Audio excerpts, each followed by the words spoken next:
Ibu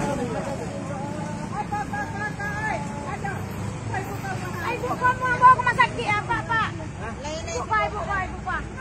Yalah, kami tunggu si kau tentang jatuh apaan ya tadi? Jatuh Oto wisata tuh buka pintunya.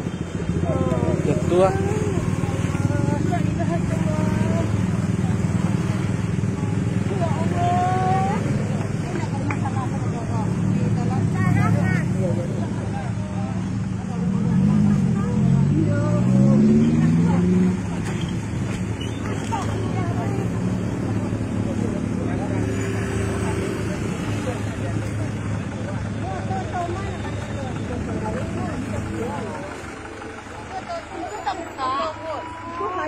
Sekarang kencang tuh ibu. Kencang ada kencang.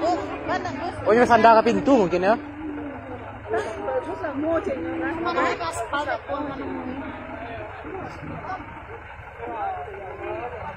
Anak mbak tak tahu rumah sakitnya dah kemarin kan lo. Dia yang tahu rumah sakit. Ya ada yang mantan noh. Yo suruh ini yang ini kenek nih pak. Bukan kenek wisata. Keneknya. Ah. Oh jodoh busto. Iya wisata tuh. Itu. Busto terbuka pintunya langkahnya. Ini langkahnya doh. Ibu penumpang kok. Oh kok penumpang? Jatuh dari itu ke bawah. Oh penumpang jatuh dah. Iya. Di sopirnya mah? Itu mak. Sopirnya mah tuh. Sopirnya namanya lah sopirnya. Berarti tak ada bisa dikonak. Ya, bisa itu.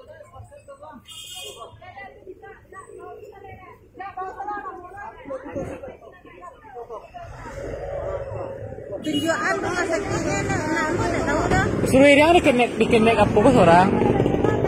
Oh tanggung jawab. Wah. Kan udah ada apa itu? Wisata itu.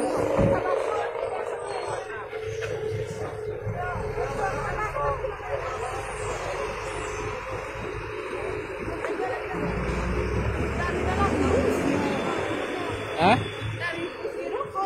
Dinda dari bus.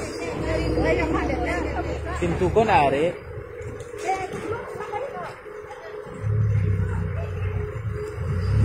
Dari mana?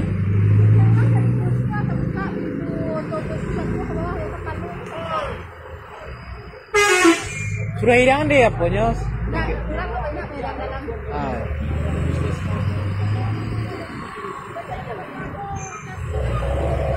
Nah,